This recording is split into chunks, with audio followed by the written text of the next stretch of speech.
Thomas MANCH Last updated 1414, October 9, 2017. In this artist impression of the full Ruakura development, 48 hectares of the further end pictured at top left has been given the tick.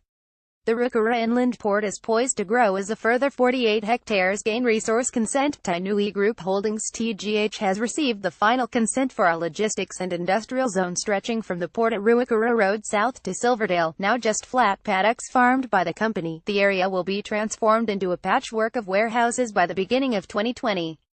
An indicative impression in green showing the size of the Ruakura project alongside Hamilton. The latest consented area sits at the southernmost end. TGH Ruakura General Manager Blair Morris said it was just a third of the logistics and industrial development still to come, resource consent permitting.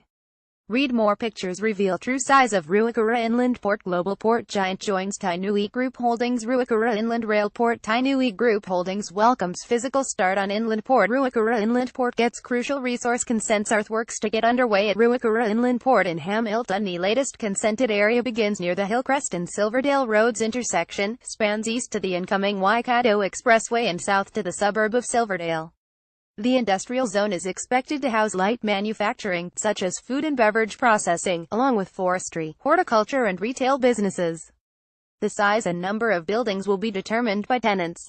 We're in discussion with some parties that might want as large as 14 hectares down to 2 hectares, Morris said. TGH has contracted industrial leasing firm JLL to find tenants, and some 200 companies are said to have expressed interest. Morris was tight-lipped on whether online retail giant Amazon could be attracted across the ditch, as pitched by Hamilton City Councillor Angela Ullery last week. We're absolutely supportive of a joint task force on that. Operations like that require the transport concentration and require the scale of this development. The development of a wetland and existing eel habitat is planned for the south of the site, and 26 eels from a stream by the port have already been moved there. The company is now seeking consent to build a Waikato Expressway service center, including a petrol station and eateries for passing motorists and others. TGH's project team has 6 people working full-time on the development, and 277 workers have been inducted on the current port build site. This week, the last of 170,000 cubic meters of rock dumped and flattened to build the first 6 hectares of the inland port. It will then be a year-long wait for the ground to settle. The completed port will have the capacity to unload 800m long trains, taking 80 to 100 trucks off the road at a time. Morris estimates the port, at full capacity, should take 650,000 trucks off the road. Stuff.